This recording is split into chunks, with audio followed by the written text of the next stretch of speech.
Welcome to the Inheritance of Hope podcast. Every day, 562 children lose a parent to terminal illness. They shouldn't have to face that alone. You can pretend to avoid the painful realities of illness, grief, and death, or you can deal with the real stuff in caring community.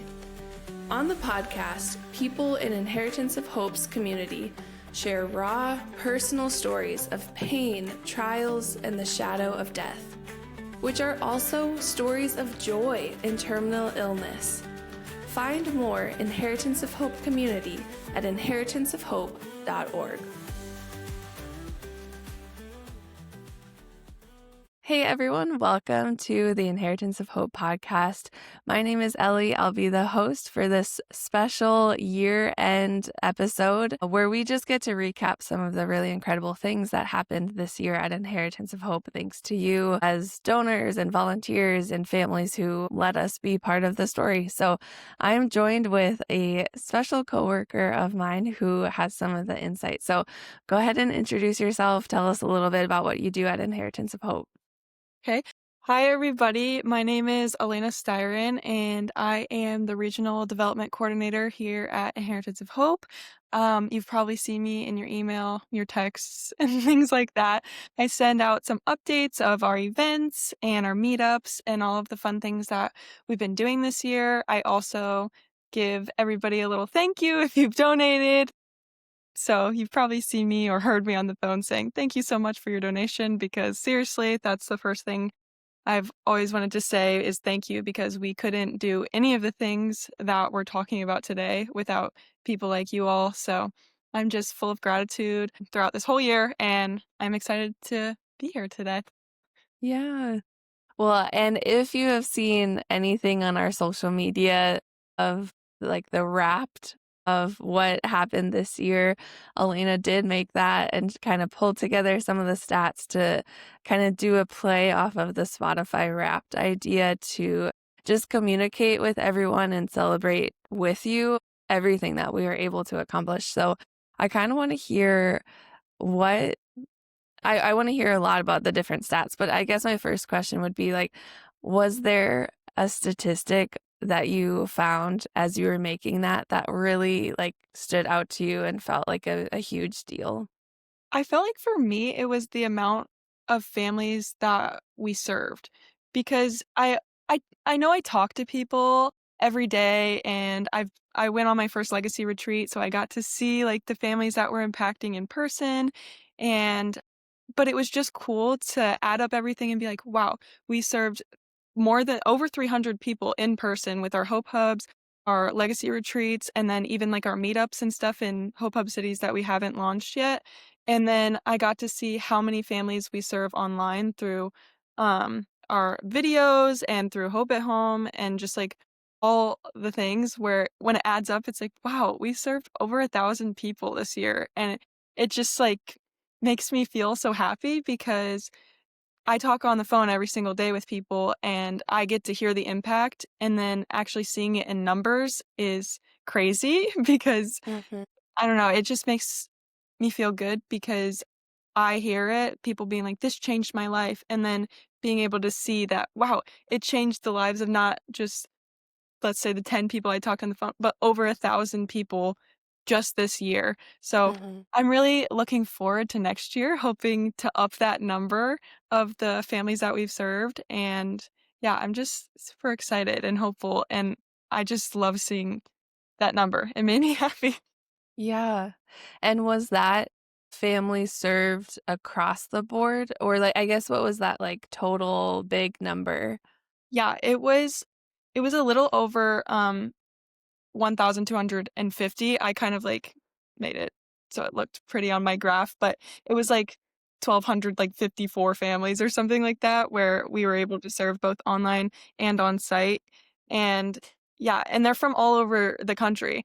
So that just makes me feel so happy that it's not just a majority of one state. It's like they're from California, Colorado, Virginia, Massachusetts. They're just coming from all over, even in cities we don't have retreats in. They're coming from, like, we had a North Carolina retreat. We're having people from California fly all the way there to be able to experience this. So I just I just love seeing that people we are able to give community to people no matter where they are.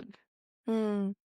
Yeah, actually, I'm curious, how many states out of all 50 do we have people who are served from? Do you know that?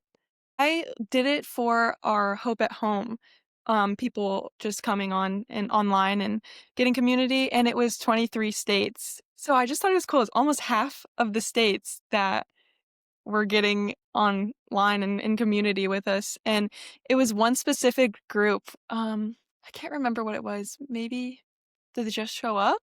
Where it was like 10 different states that they were from just in that group. So I thought it was just super cool to see that we're able we're in a time we're able to connect with people from all over the country, and that just Yeah, makes my heart happy knowing that that's a right. possibility. Yeah, and that especially for Hope at Home groups, it's so accessible. Like we want so many people to know about it because there are groups where you can just show up. Like that's literally the name of one of them and it's a book club and you don't have to read anything ahead of time. You just show up and you listen to the book together, you talk about it, and you can experience community whether you are facing a diagnosis, whether someone you love is facing a diagnosis, or maybe even just you're a little removed from it, but you just want to be a part of the Inheritance of Hope community. We literally have groups like most days of the week online that you can just like click one button and join. So I love that we have 23 states. Let's try to get it to all 50. Let's Yeah. get especially like Alaska and Hawaii. I feel like that would be so do we have anyone joining from Alaska and Not that Hawaii? I saw, but that would be super cool. Okay, if you're listening and you're in Alaska or Hawaii or know someone who is, get online. I actually did see that we have served people in Canada, which I think is awesome. Yes.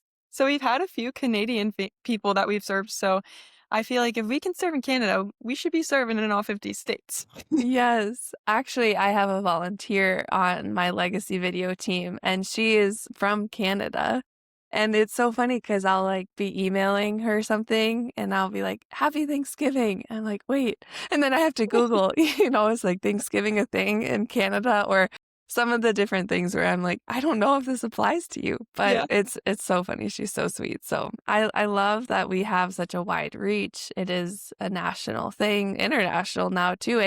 And actually, I've been meaning to like write a blog post about this or something, but recently in the past year, I've just been hearing so many different stories about legacy videos that are international. So yeah, I have someone on my team who is in Canada and she's volunteering.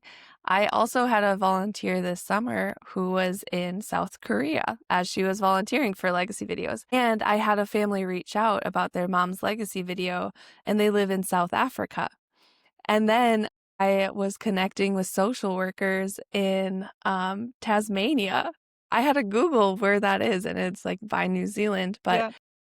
all of these things where I'm like, legacy videos, especially, it talk about, wide reaching and accessible. Like, you don't even have to be in the United States Mhm. to get access to some of these free resources.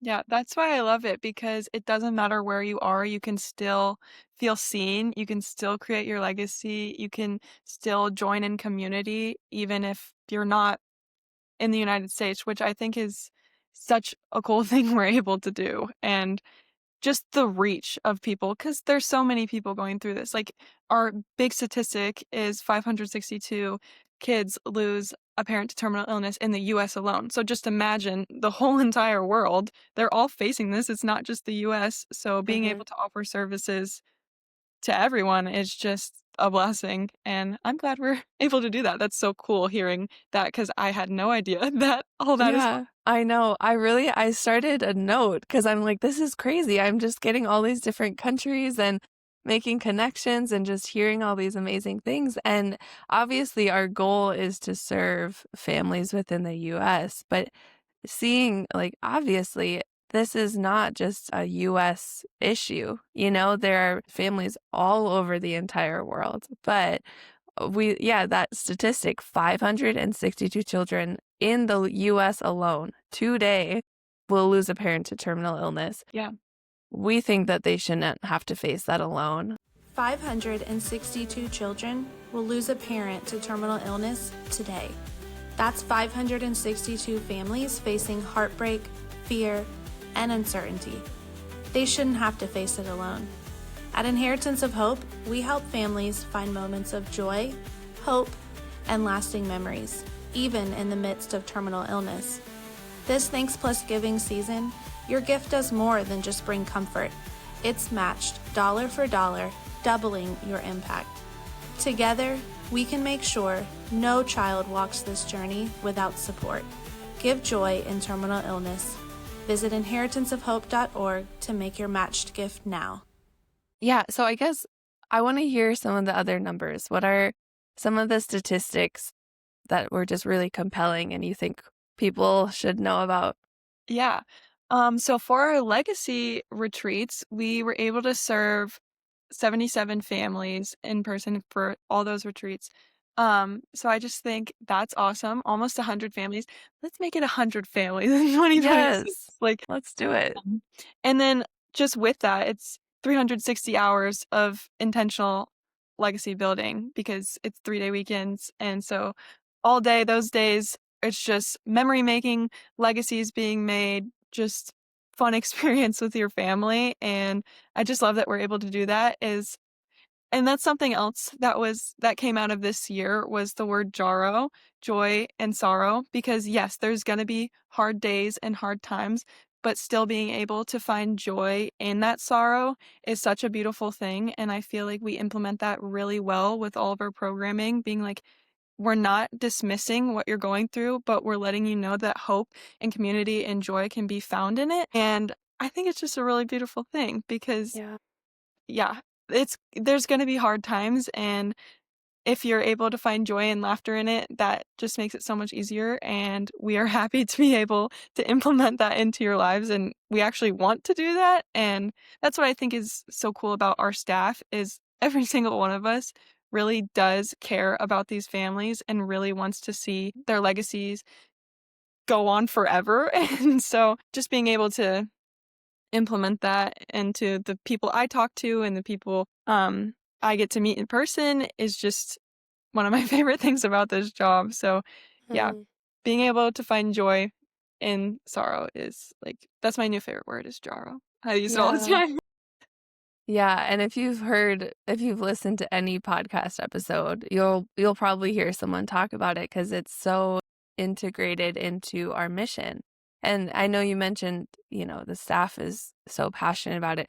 And honestly, it's kind of a small staff, but like we are able to do all of this mostly because of volunteers. Yeah. And the volunteers are also so passionate about this. And a lot of volunteers are actually previous families served. Like they are so passionate about it and received such wonderful care that they like need to make sure that other families experience it too. Yeah. I was actually on a phone call yesterday with a lady named Tracy and her best friend was served in 2019 and she was able to go along with her as her caregiver and she called me just because she wants to refer another friend but we just had this wonderful conversation about how it seemed like she was just served yesterday. Like, the Mm. amount of joy and love she received from being on the retreat, she just wants to tell everybody about it, and it was just so awesome to hear that it's still impacting her to this day, things she learned being in the caregivers group and just how to navigate an illness with her friend. It was just such a beautiful thing to see how Yeah. it was that long ago, but it still impacts you to this day, and she still remembers how she felt when she got off the bus. She was like it was just like, "Wow, I had to step back and be like, all these people truly do care about me." Yeah. And that's what I love is, yes, we genuinely do care, and we want everybody to find joy and community and hope, and yeah, I just loved hearing that. And that's like a regular day for me. I get to hear all these Yeah. amazing stories of people that found hope, and I am so excited about our next year and all the new hope that will be found. Yeah. And this year held some exciting new services and offerings. Can you touch on that a little bit? Yeah, definitely. Ellie, I mean, you're a big part of our 2025 new things.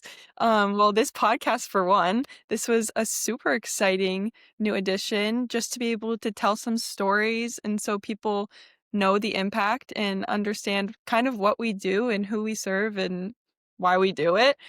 So I've personally enjoyed hearing people's stories and Mhm. seeing faces to names of families that have been served. And then what else have we done? We've launched 2 new Hope Hub cities, which is super exciting and getting to serve more people. And then we just actually made an announcement for 2026 where we are going to be launching 3 new Hope Hub locations, which is so crazy. Oh, I I feel feel like like we need confetti right now. I know, I feel like everything just kind of fell into place for those, and like, we have amazing volunteers already signed up and excited to serve, and, I mean, with that being said, families can still sign up and volunteers can still sign up in all of those cities, so I'm saying those cities, but I haven't said the cities. It's Atlanta, Chicago, and Houston that are gonna be launching, so if you're in any of those cities and wanna be a part of what we do, please sign up on inheritanceofhope.org.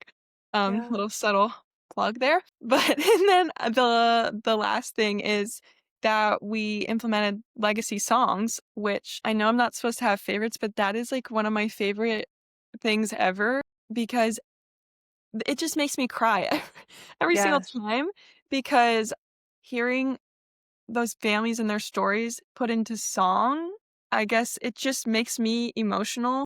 I've heard, like, countless things about other people getting emotional, but it's just such Yeah. a beautiful thing that we're able to offer to families because it's just different, and I like different, and because Mhm. you can say things in words, but something about music makes it super impactful. So I Yeah. just love that.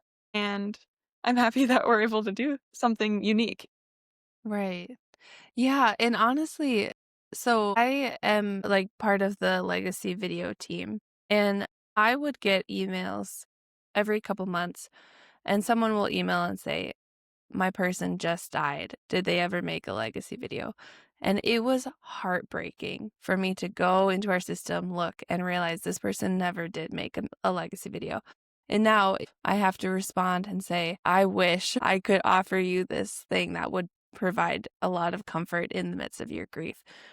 And now it's not like I think everybody should make a legacy video, whether you're healthy, diagnosis, are 20 or 80, doesn't matter, anywhere in between. It's free, it's accessible for anybody. So do it. And not that now it takes away the fact that this person never made a legacy video, but now I'm able to say they didn't, but let's make them a song. Like, let's make a song about the inside jokes, the nicknames, the memories, the stories around the dinner table. Like, what is meaningful to them and capturing and honoring their legacy is it makes those emails a little easier because that was like the worst part of my job is having to respond to those and say, I wish more than anything I could say, yes, your person made a legacy video. Here's the link and password. Mhm. And now it feels a little bit more hope filled, Yeah. where before it was like, no, this kind of just feels hopeless. I hate this feeling and I'm so sorry that we don't have a legacy video for you. But yeah, it's just so sweet. And I love that we end all podcast episodes of like interviews with people with a customized song Mhm. to capture their family's legacy. And so I hope that if you've listened to the podcast, you've stuck around towards the end. Because if you end early, you're missing out on this beautiful legacy song. Yeah, and even, like, you can go on YouTube too, and they're all on there, our YouTube, and it just has, like, a slideshow of the pictures, and it makes it just so much more sentimental seeing these families, and I think it's really cool that it doesn't have to be a diagnosed parent either who gets a legacy song. It can just be a donor, and it's because everybody deserves a legacy, and Yes. it's just so cool to see all of these people's stories and feel like you know them even if Yeah. you don't personally. So, I think it's just a really sweet offering, and I'm excited to see how it blossoms. Yeah. I know. I hear from so many people anytime I talk about legacy songs, they're like, I cry every time I watch every single one, and I don't know these people, but this story is so moving, and there's Mhm. just something so compelling about storytelling, Yeah. especially when you get the song and you see the lyrics on the screen next to the pictures of the people. It's just like you can't help but to cry. Yeah. And especially when you see, like, their whole family together and the kids with the parent, and it's just like, "Oh my goodness, I wish that I could give everybody a hug." Yeah. Right. So good.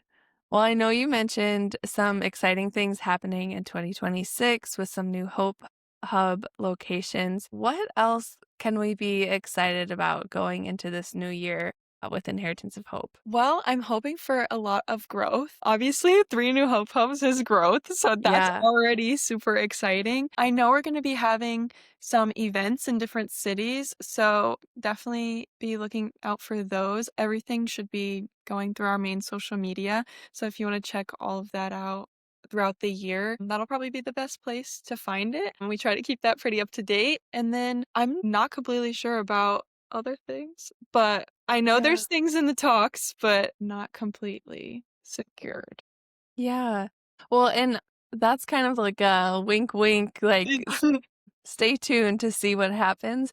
And Yes. also an invitation because there's so much that we can do, but we are so reliant on you as donors, as volunteers, as families to be served, and just to be a part of this community. We want to dream big. We want to steward all of these resources so well, and we want to get your ideas. We want to make your dreams possible. Like, Yeah. I know this year there was one, and next year there will also be another clay shoot Mhm. fundraising event, which to me feels so random of like I wouldn't think immediately of clay shoot and inheritance of hope like in the same sentence.